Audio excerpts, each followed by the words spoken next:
Hey, what's up, everybody? Welcome to Indie Comics Review. This is the show where every week I review 3 indie comic books. If that's the kind of content you find interesting, be sure to hit the like button and the subscribe button. Also, if you'd like to support the channel, there's a link below to my Alternative Studies shop, which sells t-shirts, buttons, comic books that I made, and all kinds of cool stuff like that. This week I'm going to be doing a special Indie Comics Review featuring only Black Caravan comics. These are 3 deserving comic books that people need to be reading right now. So let's get started right away. The first book is Rad Wraith #1. It is written by Tristan Gallagher, and it is drawn by Christian DeBari. Rad Wraith is the story of a young skateboarder named Grom who falls victim to a prank gone wrong and dies at the bottom of a half pipe. What his killers don't know is that this half pipe was built on cursed land, and now that the curse is coming for them.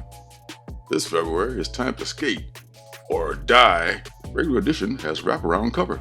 Yes, that's right. The regular edition does have a sweet wraparound cover. And one thing I can say about all these Scout comics, let's take a look at this cover. It's pretty cool. All these Scout comics come with cardstock covers. Usually they're completely full color from cover to cover.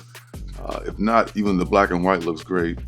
The production value, these guys and Behemoth really do some quality comics that really put the big 2 comics to shame.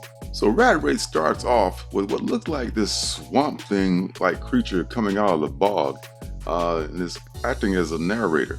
I'm not sure, I think this may be Grom as he's evolved into the Rad Wraith, or it could be just a narrator. I think it might be Grom though. But anyway, Grom is trying to get his skate on, like in one of the hottest spots in town, I guess, where all the skaters hang out. And unless you're in this club, they won't let you do that. So Grom's like, okay, well, let me in the club. What do you got to do to let me hang out with you guys? So the leader of the gang says, look, meet us at the half pipe next to the cemetery at midnight. Everybody's like, whoa, that's some crazy shit, because that half pipe is somebody's already died on it, and it's like bad mojo already on it. So it's already an ominous situation. So they show up at the half pipe at midnight, and of course, Grom is killed in this horrific manner. So they end up, I think the leader of this gang has got more stuff that's not being revealed about him. He looks kind of like a real shady character. So maybe in further issues, they'll say more about what he is. I don't think he's just like a regular asshole. He's probably like, some kind of a supernatural character as well. And here's his idea that, okay, now let's bury him. Let's just complete the crime. All you guys are complicit to murder. So they bury him at the side of the half pipe. Next day, Grom wakes up like nothing's happened. But things are going to be different from there on out. I mean, he interacts with his sister, and he goes to school, but he knows that something is not quite right. And those guys that did him in are in for some karma, some instant karma. Rad Wraith is one of those books that we've been waiting for. It's been delayed a little bit, but it was a welcome appearance when it finally showed up. This is one of those books that's just fun. I say that a lot about comics, but comics should be fun. Just look, just the feel and the coloring and the smell of these books are just so awesome. These books are what comic making is about, and what comic reading should be about. Scout makes some really solid books. The Black Caravan books, I haven't ran into one of them really that I really disliked. They've all been good or great. So I think I heard some of the guys at the shop say nobody reads Scout comics. Well, that's a shame, because people should be reading Scout comics, especially in the Black Caravan imprint.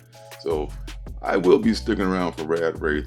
I'm not sure how many issues is in the series. Maybe I think 3 to 5 issue limited, so I have to double check that out. But for how many it is, this will be one of the books on my pull list going forward. The next book is Playthings #1.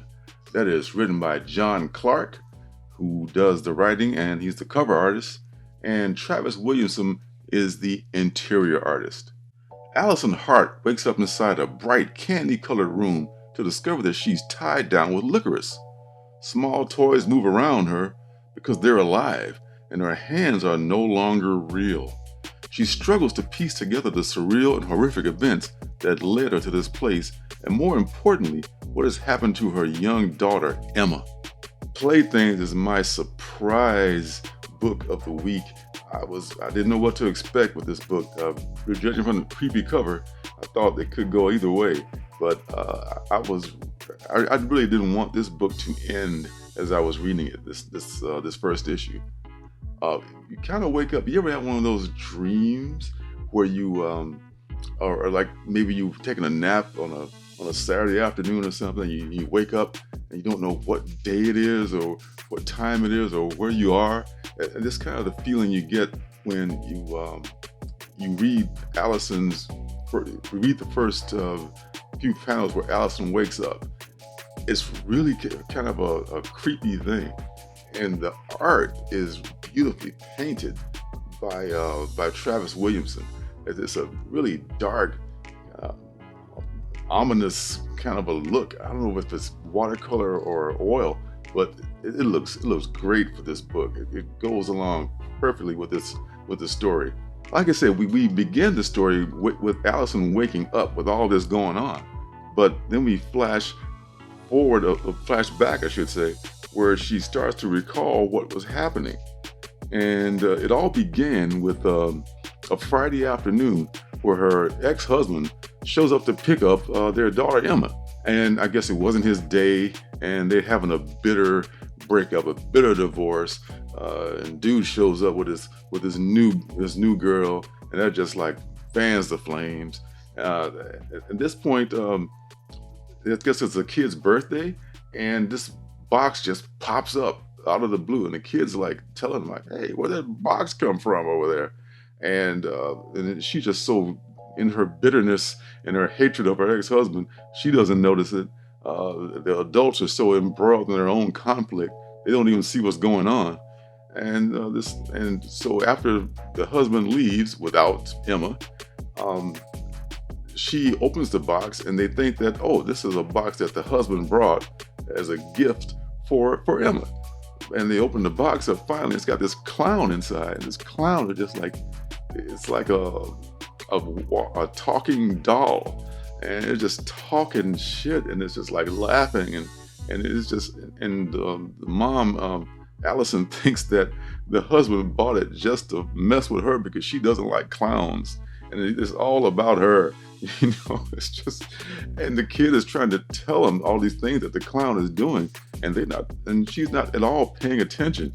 That's why I always say, pay attention to your kids. Your kids see things. Your kids haven't had stuff programmed out of them yet. So the kid is trying to tell her, the clown got up on the shelf by itself. I didn't do it. Stop climbing up on the shelf. You're going to slip and hurt yourself. And she's just not hearing the kid at all. And things started happening, and it's working up to the situation that we see when the book begins. But I tell you, I'm all in for this book, man. This is such a pleasant surprise.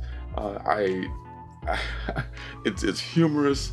It's relatable, especially sadly to some people who are going through breakups, but just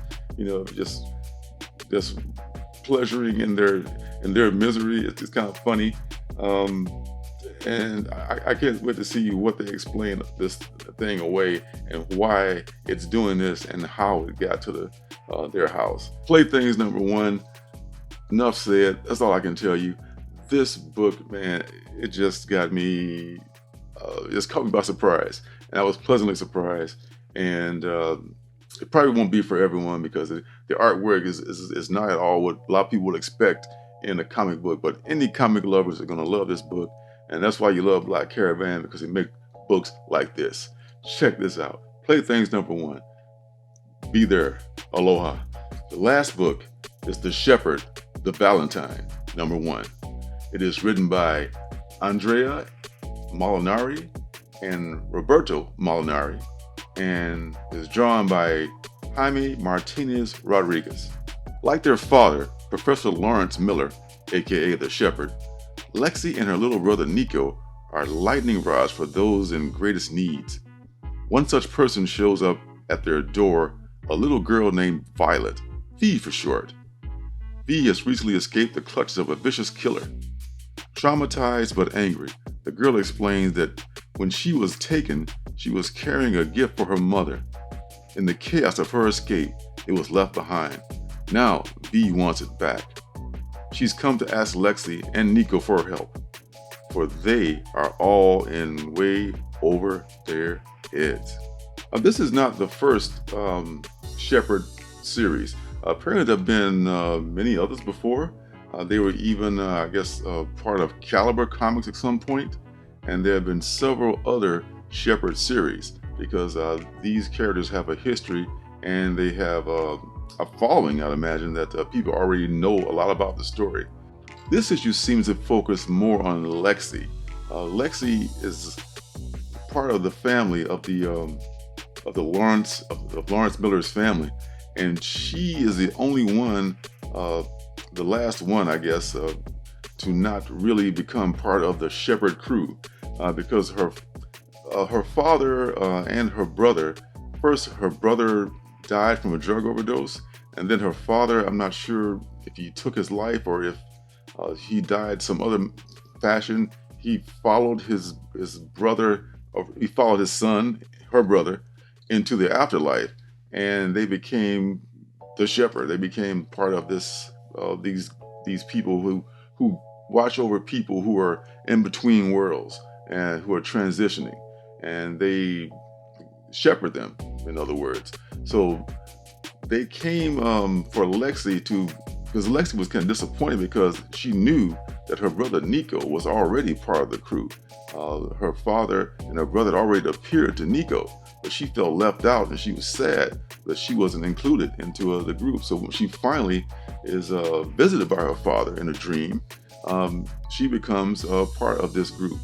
And then they're approached by this girl who needs help. So, and that's when the story begins. It's about this girl who's missing. In the beginning of the story, you talk about a girl who left school and turned up missing. And these shepherds, they guide people like that through difficult times. So I'll give away too much about the story. It seems like fans of the book will already know what's going on, but even if you're like I was, just jumping on, you still could enjoy the series. Shepherd, The Valentine #1. This is worth a look on Black Caravan. So that's all for this very special Black Caravan look. Check out these books, folks. I mean, Black Caravan is some of the best content of indie comics and horror adult comics that a lot of people are just missing out on. So I highly recommend this entire line of books. I didn't do Artist Alley this week. I wanted to focus completely on Black Caravan and give them as much shine as possible because they deserve it. But I will have an indie review next week, and some folks are sending me some good books in, so I can't wait to get to that Artist Alley Indie Comics review. So that's all for this time. Thanks for stopping by. Be sure to hit the like button and the subscribe button and turn notifications on so you know when I make another video. So until next time, see you guys in the funny papers. Hey, don't forget to subscribe and leave a thumbs up.